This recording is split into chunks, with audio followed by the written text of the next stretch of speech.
Good, Deb. I chose that last year when I didn't think it mattered. Nobody's gonna care, know who I am. When it's still correct, it's still accurate. Attach. Seriously, you're opening the window? He's in Florida, so yeah.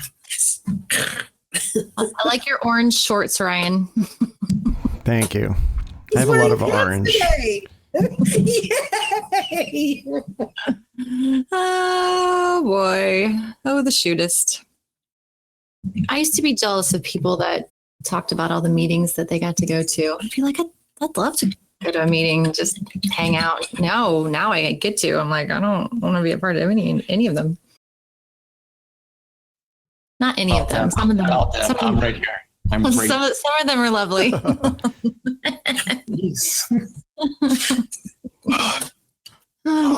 It's the content. It's not the people. Try not to cry. All right.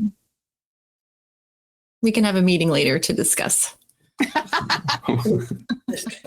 Nadine, thanks for being here today. Thank you for having me. Absolutely. Yes, we love. Zelda twisted my arm. She made me. Yeah.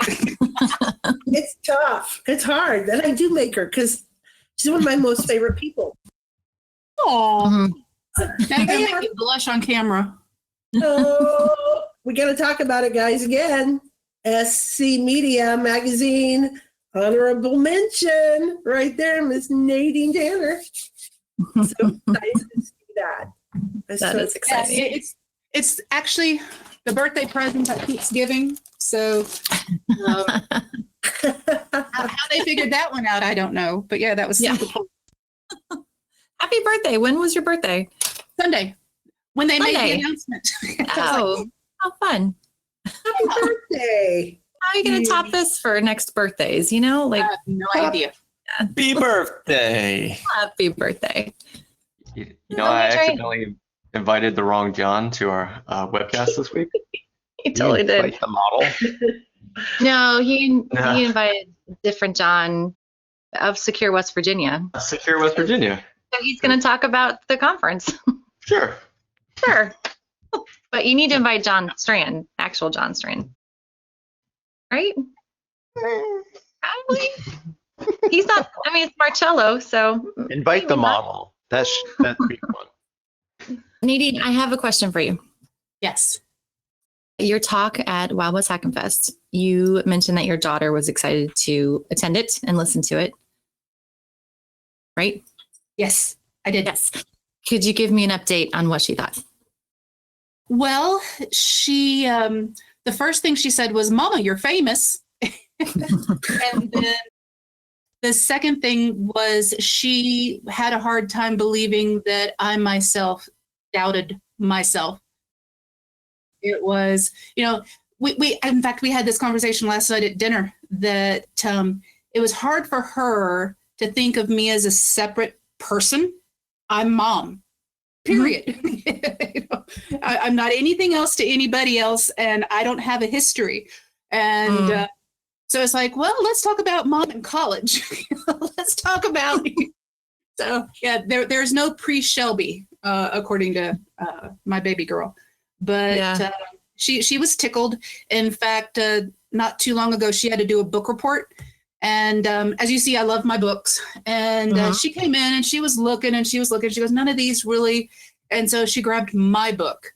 And so I caught her, you know, in bed reading chapter 13 on social engineering. And it was like, you know what? I got an even better one. So I came down and got Chris Hadnagy's book. And so I was like, I brought it over. It's like, this one's better than Mama's. Here, you read this one. So yeah, she's tickled. She likes to Google me in front of her friends and say that's my mom. That's awesome. That makes me feel good. Yeah. That's awesome. That's a win as a parent. My goodness. Yeah. For a 14-year-old to think their mom's cool is kind of cool. And then unheard of. I stole my shirt back. She had stolen this. It's the real soft one, and so she likes to sleep in it. And it's like, no, Mama's going to wear that for her talk today. Yeah. That's awesome. That is funny. Nadine, Yeah, after your talk at Wild West, you got a lot of feedback, right?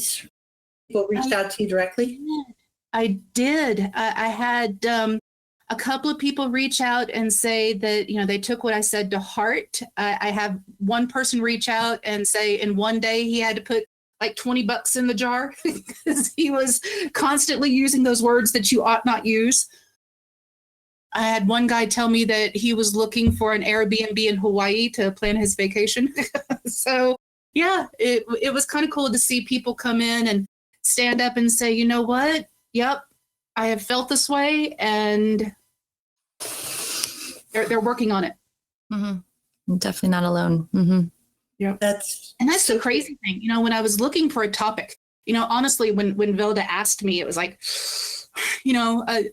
I know this audience, and I asked around, and I specifically asked a dear friend who I have on a pedestal with, John and David and Doc and everybody that I've heard, Ed, that I've heard at the Wild West Hacking Fest. And just in conversation, he told me that, and he had been my former commandant, and he said that he was having difficulties. He had a couple of people quit on him. He had some poor feedback, and it was like,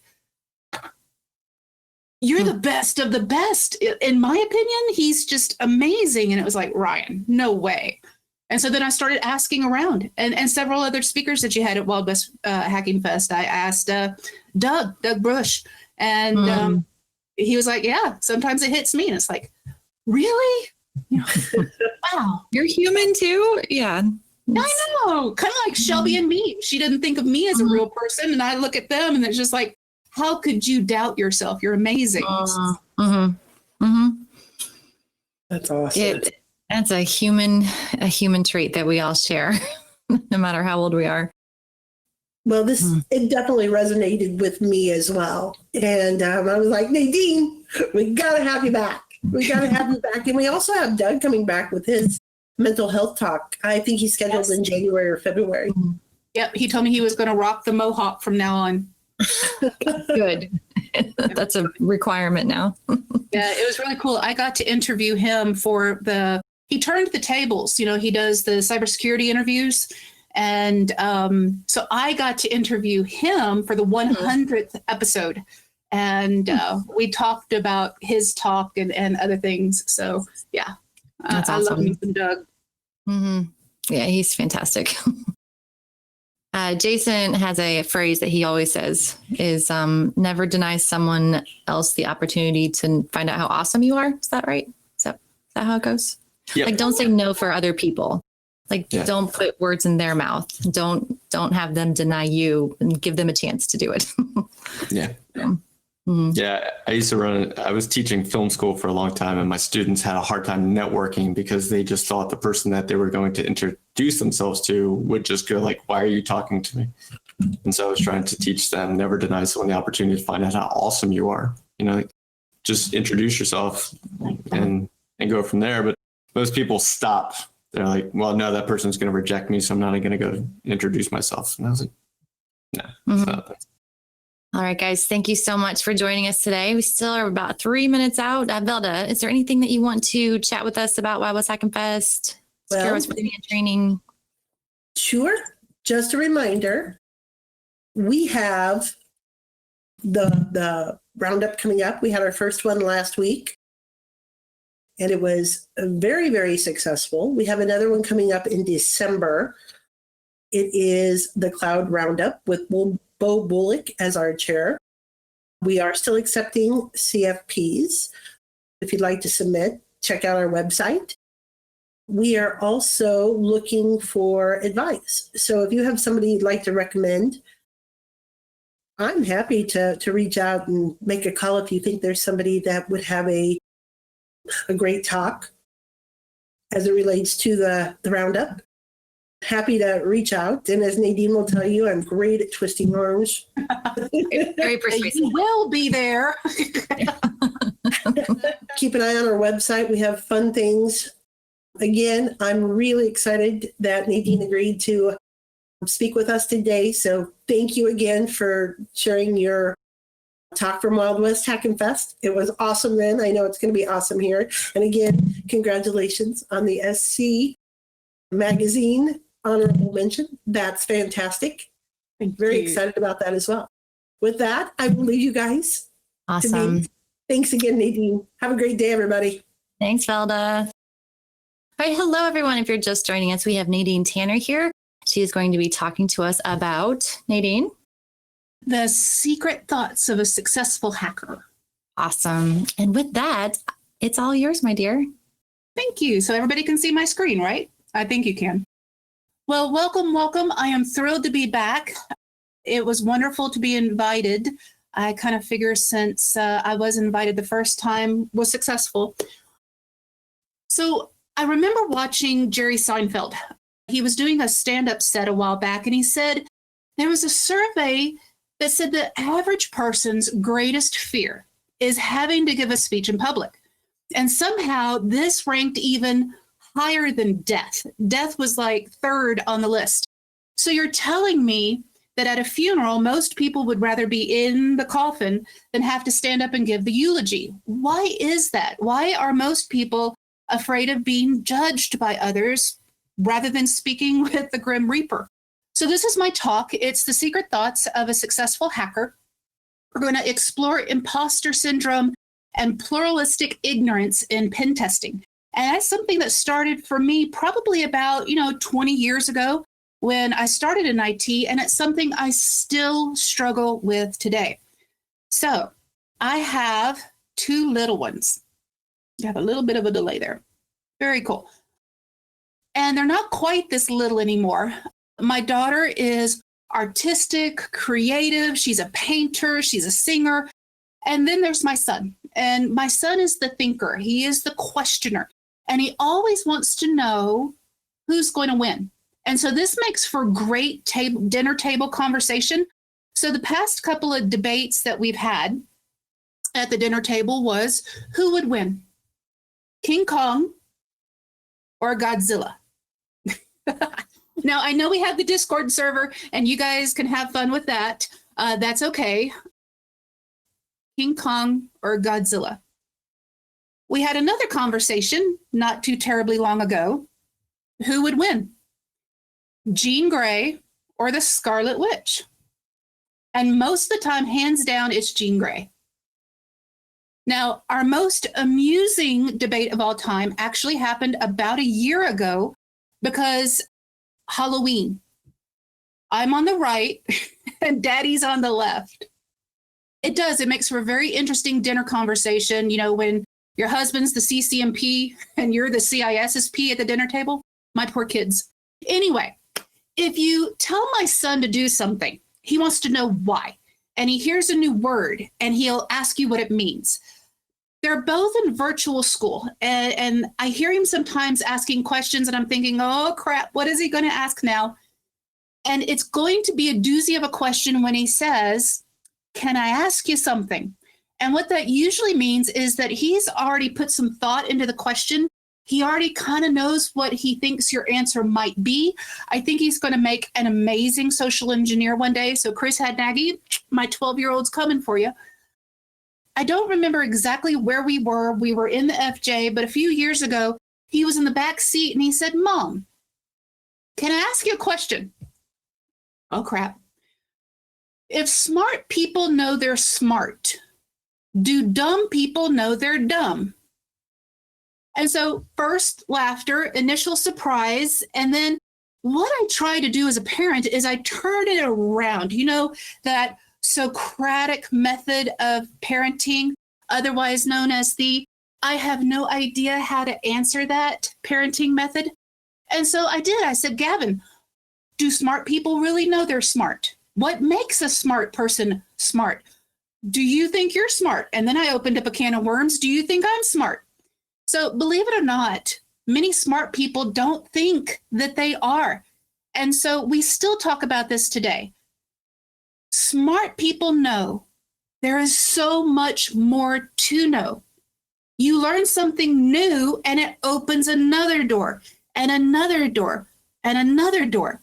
So if you've never heard of the Imposter Syndrome, This is the classical definition.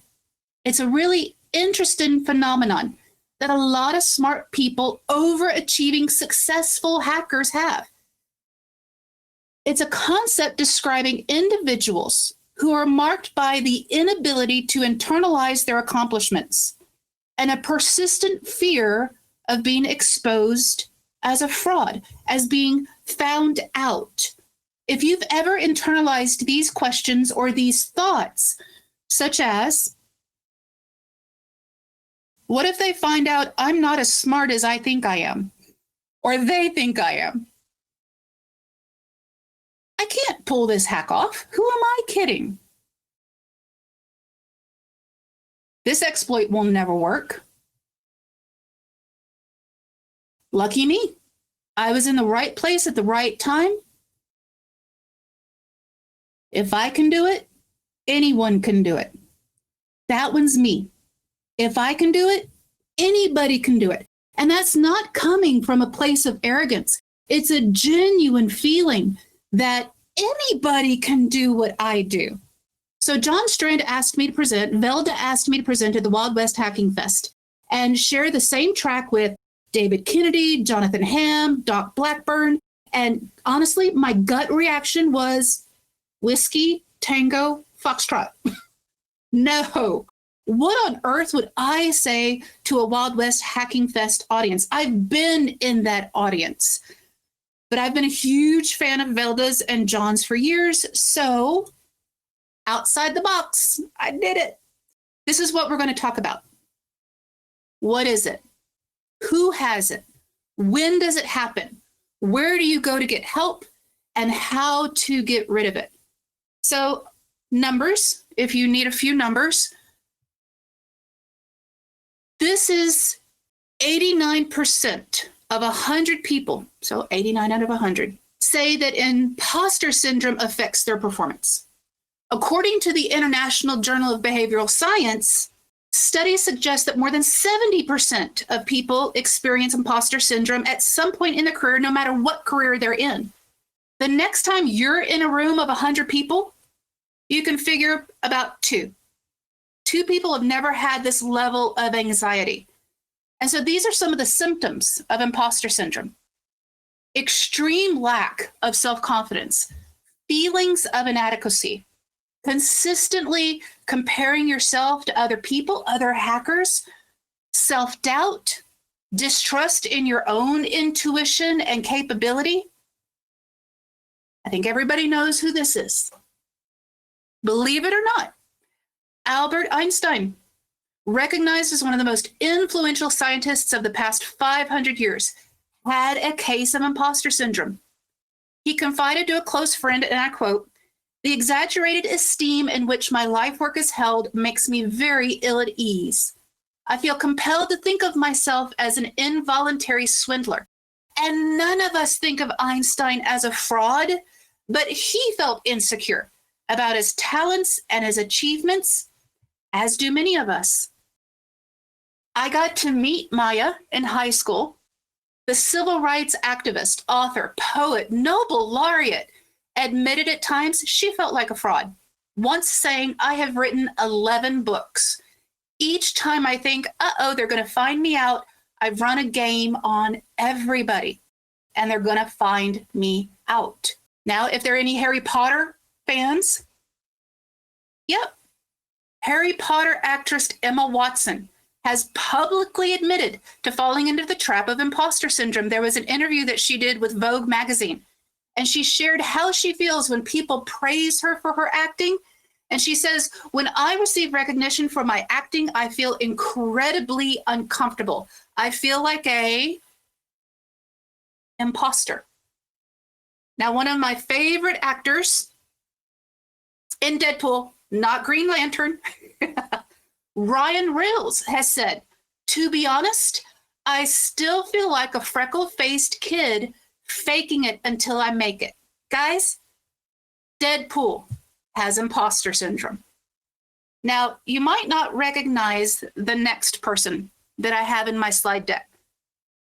This is Dr. Margaret Chan, and Forbes once ranked her the 30th most powerful woman in the world. She finished 2 terms as the head of WHO, the World Health Organization. And you would think somebody with her educational background, decades of medical experience, that it would make her feel like an expert in her field. Again, a direct quote. There are an awful lot of people who think I'm an expert. How do these people believe this about me? I am so aware of all the things I don't know. And guys, that, my friends, I think is the key to imposter syndrome. It's quite normal. It's arrogant to think that you know it all. There are a few hackers I know that think they do, but good ones, there's so much more out there to know. You open a door or a back door, and there's so much in the world left to explore and learn from. So while I was presenting, thinking about this talk, this popped up on my LinkedIn page. And Caleb is a friend of mine from LinkedIn, and he had no idea I was doing this talk. He's a director at a company. You probably have the software on your machine. But he says, imposter syndrome, when you work in tech, everybody has it. Nobody talks about it. You're supposed to be the smartest person in the room. You're the software engineer genius, and you should know it all, right?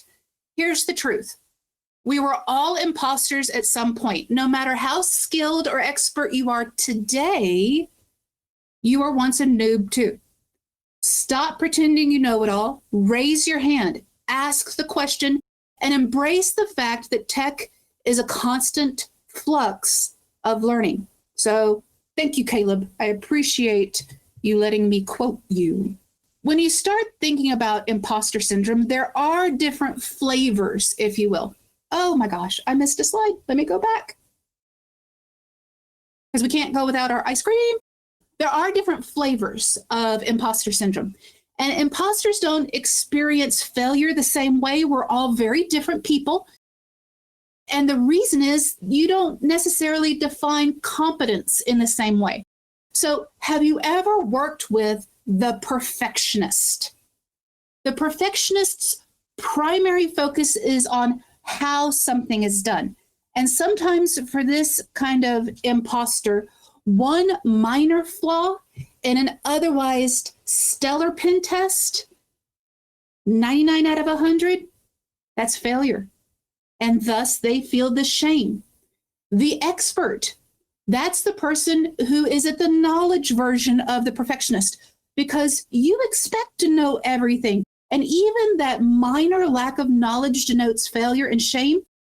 I've been a technical instructor for 20 years now, over 20 years. I've taught, college and university at LSU. I've taught for the DoD. I think one of my strongest strengths is that I'm not afraid to tell you I don't know. There are things I don't know, and I'm not going to BS you.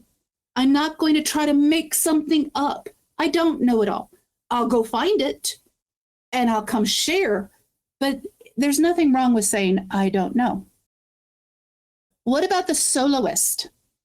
The soloist cares mostly about the who. Who finishes it? Who completes the task? It needs to be them and them alone. I know that you've worked with that. I mean, if you've ever worked on a group project, you know what that feels like. You think you need to do it all. You have to figure it out on your own. And if you need help, you're a failure. Now, I've got a quote for you. So I don't think Velda knew I was going to do this. But whomever in Discord chat can tell me who said this, I'll autograph a book and send it to you. Private chat Velda your address. So I'll autograph a book for you, send it to you. Who said this? There is no limit to the amount of good you can do if you don't care who gets the credit. Does anybody know? It was Reagan. Again, autographed copy of my newest book to the first person who said that in chat. I am the multitasker. I have a lot of friends, and maybe it's just part of my nature. who bases competence on how many things I can do at once, both as a parent, a partner, work, as a host or hostess, friend, volunteer. I want to do it all, and I want to do it perfectly, and I want it to be seamless and easy. So we do have different types. So there is a point in your career, pretty much everybody experiences self-doubt. No matter how smart, no matter how awesome you are, there have been times in my life I have not felt good enough. An imposter. Sometimes it'll come in waves, washes over me. No matter what I do, I'm not going to be good enough. And when I look around, I see people who are smarter, richer, funnier, kinder, stronger, prettier, more dedicated. And then we have some of those that drive DeLoreans, David. But not many type faster. I do type really fast. So, who am I? I've worked in IT for over 20 years. I've been help desk. I've been an IT director. I have taught certification classes at the Pentagon, escorted to the bathroom by a man who had a very large gun and did not smile. I've taught multiple times for Fortune 50 companies at the World Trade Center who specifically asked for me to come back and teach those classes. I've taught cybersecurity to the NYPD. I've taught on multiple continents, and I do hold about 30 certifications. And I'm proud of that alphabet soup. There was a time that I was working for an organization and we were having difficulties with a customer. My CISO said, I want you to put every certification in your signature block. It made for a very big signature block, but we didn't get a single question after that. And the contract went through, no problem. I think out of everything that I've taught, the Metasploit class that I taught for Rapid 7 was probably my favorite, absolutely my favorite. And again, I work for Mandiant, I work for FireEye, I work for people, state-of-the-art, latest and greatest intelligence. But again, that Metasploit class, there's nothing like, teaching somebody how to drop a interpreter shell for the first time, pwn a box, steal all the creds, drop a keylogger, and have them, giggle with joy because it's so cool. I'm a Jane of all trades. And actually, I'm a master of nothing. I am the author of 2 books, and that's another story that I can tell you. But one of them, the Cybersecurity Blue Team Toolkit, was an act of love. They'd actually asked me to write a book on Metasploit. And I worked for Rapid 7. H.G. Moore was our chief research officer. I have sat at the table with Egypt, with James Lee and Brent Cook and Sam Huckins. And I'm not writing that book. I've got David Kennedy's book behind me. I'm not writing that book.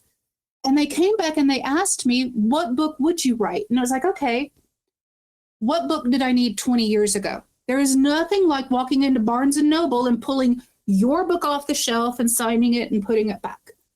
So the Cybersecurity Blue Team Toolkit actually has a 4.6 rating on Amazon. And I'm so proud of that.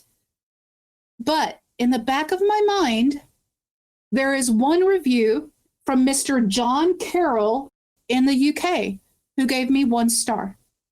And it niggles, it's back there in my mind that there's somebody out there that thought my book that was something created out of love for the industry and for the people who were coming behind me, he only gave me 1 star. Kind of hurts my feelings. The current project that I'm working on is I'm the technical editor for Mike Chappell and David Seidel's CompTIA Security Plus, the 601 book. And that's me, that's the lifeguard, because right now I've technically edited the whole book. We're reviewing flashcards and the glossary now. And the biggest mistake I found was there was a third-party URL that errored out as a 404. And yeah, there was a question that was misnumbered. So talk about imposter syndrome when you are working with the best of the best. So it does help to have friends. It does help to have friends in the industry who will technically edit your book. These are two of my best friends that I absolutely have on that pedestal, absolutely brilliant. But isn't it ironic that the people that have imposter syndrome, those feelings of self-doubt, is particularly difficult for high achievers? And honestly, I would bet most of you who have taken time out of your day to attend a non-techie talk, yeah, you're in that club. So I spoke to people who I hold in high esteem. In fact, a CISO friend of mine who said that he would be in my original talk. So Ian, yep, I'm quoting you here. He says that some of the CISOs, some of the CISOs that he knows are worried that they're going to be found out. And another friend of mine who you probably have her book on your shelf at this Black Hat, actually. She was afraid nobody was going to show up, that nobody was going to come and get her book. And the line was wrapped around the Carbon Black booth twice. And yeah, just absolutely crazy. Same Black Hat. I was staying at Mandalay Bay, of course. Well, not of course, but I was staying at Mandalay Bay. And I was coming down the elevator. It was just me and this other guy, this really tall guy. And he was so cool. You know, we talked about beer and we talked about his favorite books and my favorite martini. And he was headed to his book signing. And I told him where I'd had my book signing and I didn't know where he was supposed to go. And he said, it's not going to take too long. He really doubted anybody would be there. What party was I going to later? And so you know that hike from Mandalay Bay through the casino, up through the restaurants, and then turn to the left, and then you go up the thingy, and then around, and then up the escalator. And when we walked into the ballroom, yeah, I had ridden up the down the elevator with Luke Benfrey, Death Veggie himself. So I have several times thought about tearing this out of the book that he autographed for me and just framing it as a reminder of accomplishments that I've made. I am worthy. I did do it. You know, all those things that, yeah, I almost framed it. So some humility is good. It kind of guards you against getting that big head. And I know you know those people too. But one of the biggest takeaways, if you do sign off now, you're not alone. You are not alone. You might think you are, but you're not. So now I want you to participate. Let's pretend that you're in class. This kind of looks like one of the auditoriums I taught in at LSU. What is pluralistic ignorance? Pluralistic ignorance happens when people infer that they feel differently from their peers, even though you're doing the exact same thing. You're behaving the same way. So you're in this large lecture hall, and let's pretend that Lenny Zeltzer is teaching a class on malware analysis. And I've sat that class. And if you ever get to take a class with Lenny, it is like poetry in motion. Highly recommended. Brilliant. Absolutely one of the smartest people I have ever met in my life. So anyway, he's talking, and you're starting to get lost. After a few minutes, you're really lost. And so Lenny pauses the class and he says, does anybody have any questions? And no hands go up. You look around the room and you're lost. But you think to yourself, these people understand how this works. I don't. Your fear of looking dumb, if you will, keeps you from raising your hand. You interpret the other students sitting around you as having a reason that they're behaving the same as you, and you take their failure as a sign that they understand. Odds are somebody genuinely has questions. But again, these different assumptions you make about the cause of your behavior and the cause of their behavior, that is pluralistic ignorance. And so those of us who experience this sometimes, you feel less knowledgeable, usually a little bit more uptight. Sometimes, you feel less committed. Maybe it's a fellow employer, maybe less competent than a fellow hacker. And this leaves you feeling bad about yourself, alienated from the group or the tribe or the institution that you're a part of. Now, how do you alleviate pluralistic ignorance? Through sitting a talk like this and realizing this is normal. This is natural. And I would bet money, and I don't bet money. I used to deal craps way back in the day. I know what the odds are. Somebody in this audience has the exact same question, and they're afraid to ask it too. When you're experiencing imposter syndrome, and that's coupled with pluralistic ignorance, not only do you feel like you're a fraud in your own right, but everybody else is smarter than you. And that is a double whammy. So speaking of education, imposter syndrome, and pluralistic ignorance, yep, guess what? Lenny Zeltzer has imposter syndrome too. And he's one of the smartest people I've ever met in my life. So when you start looking at education, which is primarily what I do, let's talk about competence and self-awareness. There are 4 stages. So where are you in this? This was suggested by Noel Birch in the 1970s, and I really do love this model as an educator because it can be applied to just about anything. Sports, philosophy, cybersecurity, hacking, no matter what. At that very first stage, you have unconscious incompetence. Basically, let's just say that you're very bad at hacking. You suck, but you don't know why you suck. You're a little ignorant. You look at the little blinky light, you don't know what that means. But after you have a mentor, after you take, a couple of dozen classes, maybe some LinkedIn learnings, maybe some Udemy, you start being aware of your own skill level. You see yourself now on this spectrum of learning. This is conscious incompetence. In other words, now you know why you suck. So then you practice. And you practice, and a little, more mentorship and a lot more classes. Now you're moving up to conscious competence, and now you're getting better. And not only that, you know why you're better. You know the journey that it took you to get here. More practice and experimenting. Maybe you're even developing your own style, your own way of writing scripts. Your own way of hacking becomes second nature. You've got this core set of skills, the way you write an exploit, or the way you social engineer the receptionist to let you in the comm closet. These are now natural. You don't even have to think about them. But there is a danger when you do get to that unconscious competence, and that's complacency.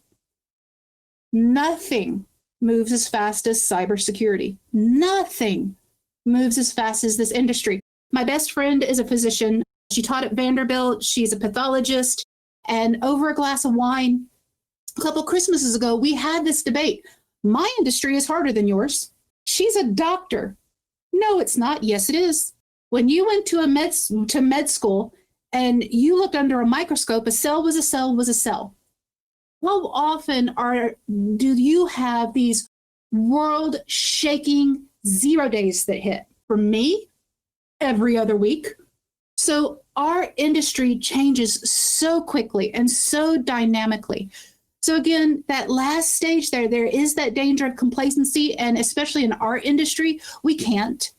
Now, I do have a personal opinion, and this is just, Nadine's opinion about expertise. You will never, ever see me add expert after my name. I do see on LinkedIn some people put expert after their name.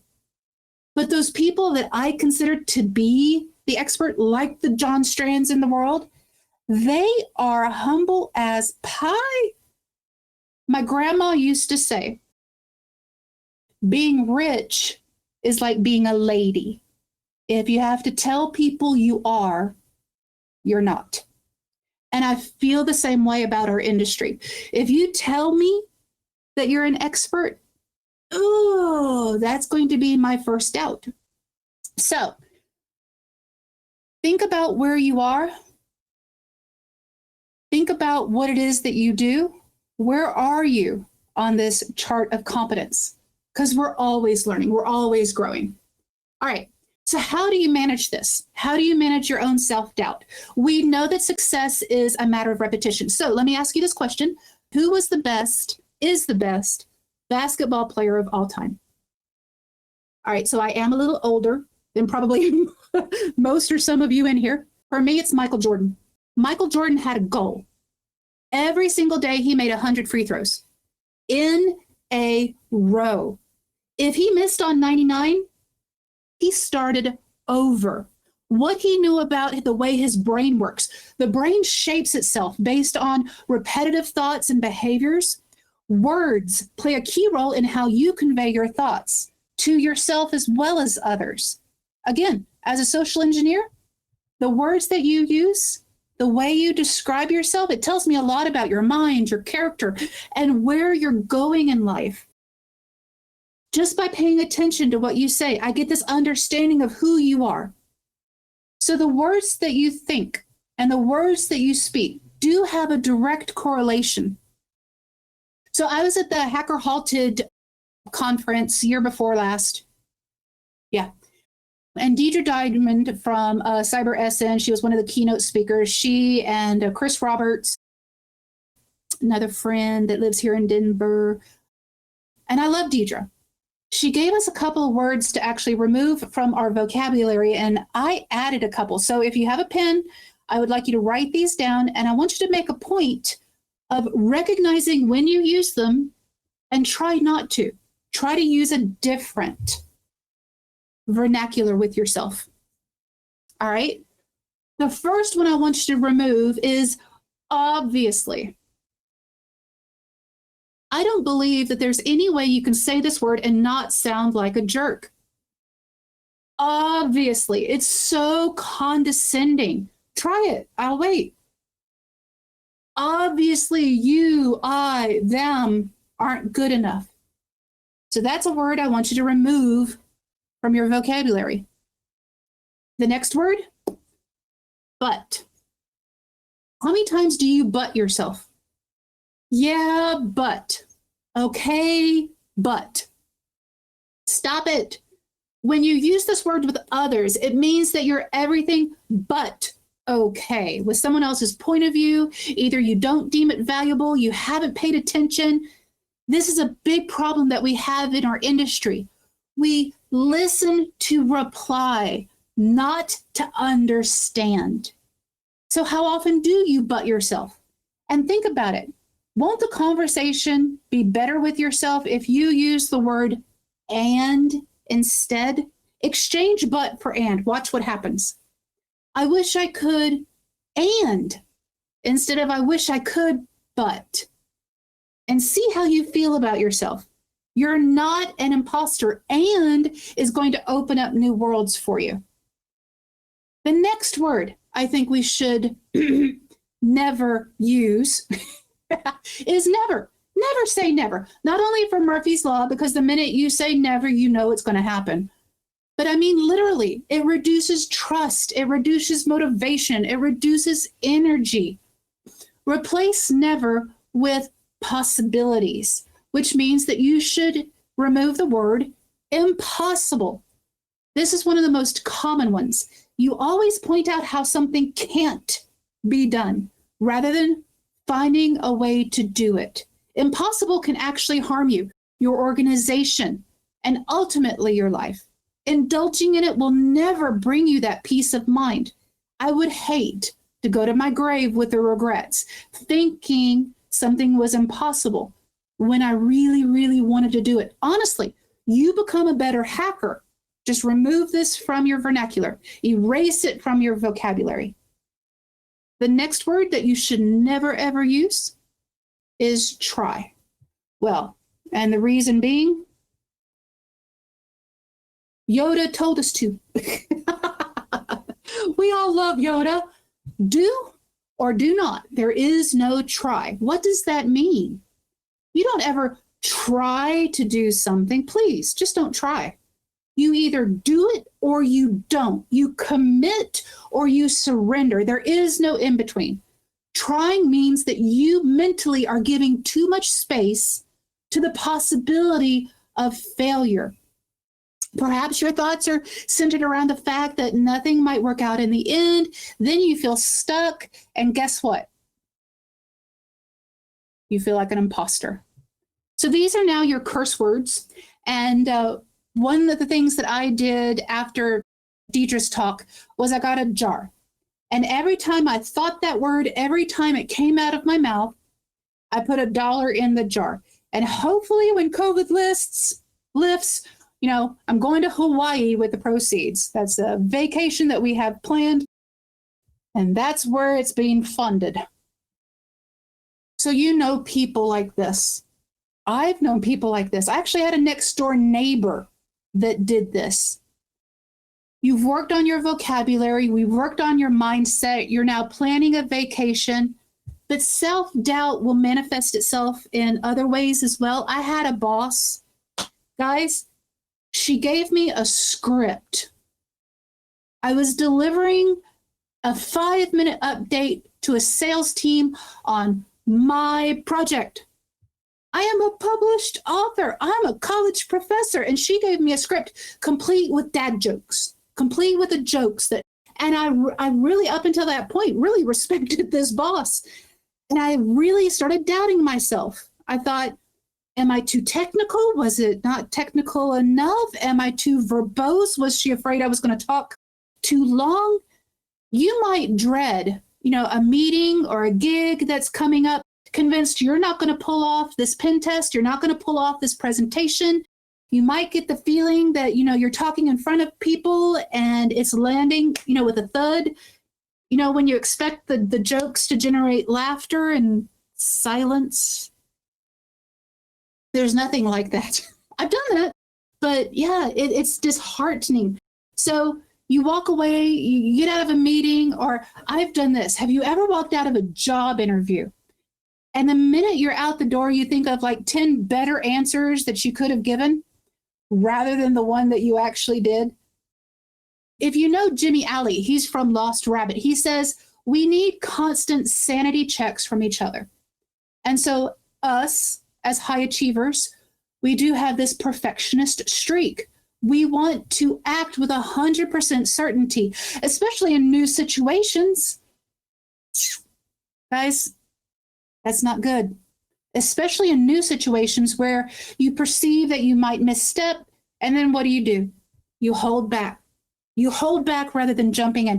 Or have you ever stayed in a job or a relationship or some kind of situation that was toxic because you were afraid of what was outside? Do you overthink things, waiting for that perfect answer? Oh man, I've done that. Come up with that perfect answer, and then the moment's gone. So again, don't operate as every interaction that you take is high stakes. Really making those small calculated risks could have a huge upside. So what I want you to put on your goals, I'm a huge goal setter. Your goals coming up for the next week or the next month. I want you to look for examples in your tribe of individuals who have taken stretch assignments. It's a task that is beyond your current knowledge or beyond your current skill set. Stretch yourself developmentally. And the stretch assignment, again, is a challenge. By putting yourself in an uncomfortable situation, guess what happens on the other side? You learn and you grow. For me, this kind of talk is a stretch assignment. I can deliver a technical class in a heartbeat. I'm talking about the way I feel about something, the way I think about something other than binary bits and bytes and terabytes and petabytes and brontobytes. So I want you to be the person who steps in at the last minute, covers for a colleague. You might see an entirely new world that you think, oh, I'm adept at this. This is fun. You're also showing leaders how you apply your strengths to new challenges. So again, you might think of people in your life as being fearless. In reality, many of us feel the fear and deliver the talk anyway. If you hold yourself to a higher standard and as a result, you don't pursue any bigger opportunities, you could get left behind. It is okay not to know everything. And honestly, when you start that new role, you start that new job, and there's that huge learning curve, as somebody who's studying for OSCP, rather than hiding, thinking of yourself as an amateur, as long as you're enthusiastic about the learning process, most people, if not all people, are going to cut you some slack. And lastly, I want you to be a Superman, Superwoman. I want you to think about the people in your life that have been a mentor. Become like them. Become a mentor.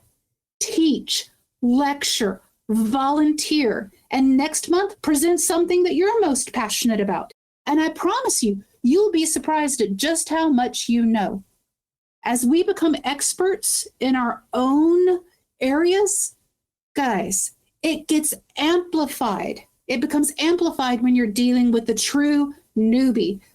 It helps us gain perspective on our success. Remind yourself how far you've come. And again, it's okay not to know everything. It's okay not to be perfect. And a tiny bit of imposter syndrome keeps you real. So, you do have homework. Remove those toxic words from your vocabulary. It's obvious you should do that. Let go of being that perfectionist. Take some risks. Stretch. Track your successes. And lastly, I would like you to have a mentor. If you don't have one, you're in the Discord server. Talk about your mentors. Say that you need a mentor. And for those of us who have been around for a while, be a mentor. So someone else with imposter syndrome, I think this is some good advice. You can't be that kid standing at the top of the water slide, overthinking it. You have to go down the chute. You have to let people see what you wrote. It will never be perfect, but perfect is overrated. So thank you for having me back. Velda, for making me do this again. It's been a joy. It's been a pleasure. Thank you so much, Nadine. Pardon me. I love this talk so much, and I think it resonates with so many. Deb and I were on our jammer talking about how it resonates with me. It doesn't matter the industry. I think it resonates with everybody. Yeah, it's definitely a universal thing. And that's why I think it's so great that you talk about it. And everyone, it really is that like, oh, me too. Like everyone has a moment where they feel like they can't do the thing daily. And we have a couple questions, a couple comments from the Discord, from GoToWebinar. One is a good one. What happens when you ignore imposter syndrome? And for this person said that with me, it became became bigger, like huge beyond description, he said. Yeah, I can see that happening, especially if you're unaware that it actually is a thing. I think awareness and education is probably most important. Sharing the fact that you feel that with trusted mentors, if you will, trusted friends. I'm able to, right before this, I went outside and I told Kenneth, my husband, oh my gosh, there are 800 people who signed up for this. I can't do this. And he was like, of course you can. And then I was like, you're right, of course I can. So I came back in and delivered it. I think awareness that it's part of who you are. And again, realizing that it is normal. It's part of the human psyche and we're human. So, again, just being aware is huge. Extreme Paperclip, one of our big fans, said, if you ever feel like you're not good enough or smart enough in your career, remember the Wright brothers. They were bicycle technicians. Oh, I love that. If I ever have to deliver this talk again, I'll include that. Thank you. Exactly. Any other questions, Velda, that you saw? I haven't been monitoring. I've been so enthralled with the talk itself. I didn't see anything. If you have some, please put them into the Discord and we'll certainly be happy to ask. Yeah, just so much thanks, Nadine. That's him. Officer says, thanks for being the person in the crowd, not afraid to raise your hand. One of the best talks they've attended. Yes, also true. We all need that encouragement. We all need a cheerleader. We need to be that for each other. So you are leading the way in that. So thank you so much for that. I appreciate that. I really, really do. I really do. And now I can feel good for the rest of the day. Exactly. So when you left before we went live, that's where you went. You went outside and you were like, "Hey, people!" My husband was on the couch. I was like, "Oh my gosh!" And yeah, so super cool. Thank you for making me stretch, Velda, for making me think about something that I don't normally pay a lot of attention to, and then realize that it's not just me. It isn't just. It's not just you. It is, and it's good to know that it's not just me, right? I mean, it's. I've had it for a long time, right? So it's good to know that I'm not the only one, and I think sometimes that helps. And it does get easier over time, but once in a while, it'll just hit you out of nowhere. But the more, like you said, the more you put yourself out there, the more you give the talk, the more you breathe and you give the presentation anyway. It becomes easier until it doesn't. But again, you don't want to get to that complacency part. You don't want to get to that time that you think, oh, well, I do know everything, when no, we don't. Constantly learning. Yes, I love your reminder that some of the people that we have on the pedestals, especially in this industry, are some of the most humble people you will ever meet. No, I know. And it's hard not to adore them for that humbleness. Yeah, absolutely. Absolutely. Any more? Okay, here's a good question. What if you don't want to be noticed? I'm married to a person that feels that way. That's okay. It's part of his personality. He is the introvert. I am the extrovert. But again, that self-awareness is always, always going to be good. And if you don't want to be noticed, that's fine. That's part of who you are. But one of the things that I think attracted me so much to Kenneth when we were dating is that, and this sums him up in a quote, he does not take advice. No, he does not take criticism from anyone he does not take advice from. And so he is so self-assured. He doesn't feel the need to be noticed. He is fairly self-contained. We do tease him about, being able to live on a desert island by himself. But yeah, that type of self-confidence, self-awareness, there's nothing wrong with that. That's who you are. And accept that. Yeah, absolutely. Another question, when we talked about this, what is the opposite of imposter syndrome? Overconfidence. How do you overcome that? How do some people humble themselves? Now, my PhD is not in therapy. But I think, and again, this is just Nadine's opinion, that we are motivated from fear or pleasure. And a lot of the people that I have worked with, again, in my 20 plus years, whenever I see that overconfidence, normally it's not a real overconfidence. Normally it's a facade. It is, they are afraid of the failure. They just compensate for it maybe a little bit differently. Sometimes. Now there are mental illnesses. We all know that, there are people that don't have that ability to see where they can be wrong. There's narcissism and there's lots of different things that can affect people. But most of the time, when I see that overconfidence, it's because they're afraid of looking incompetent. So they overcompensate. Yeah, it's definitely common. And Spawn U wants to know, what's the toughest exam or test you have ever taken? CASP. Hands down. So CISSP for me was a do or die. I was working at Fort Carson at Iron Horse University. I was teaching certification classes for Peterson, Shriver, the Air Force Academy, just all over Colorado Springs. And the guy who had taught CISSP left. And I had been teaching A+, Net+, Security+, Server+ for about a year.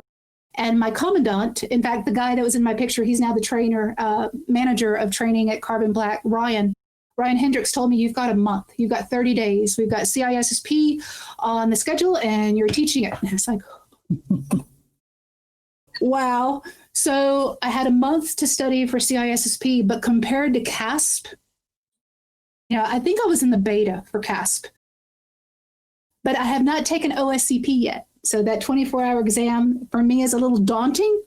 Okay, it's a lot daunting, but I have been told by people that have it, you're almost ready. You're doing good. Keep going.